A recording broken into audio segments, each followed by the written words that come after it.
Hello guys, in this video I am going to show you how to turn on the road width per use toll function in the IGO Navigation application.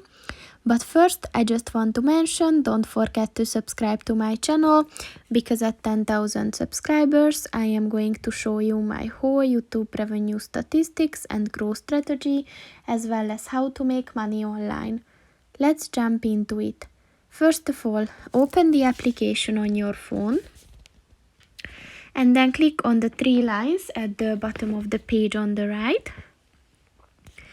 And then scroll down and click on the settings button.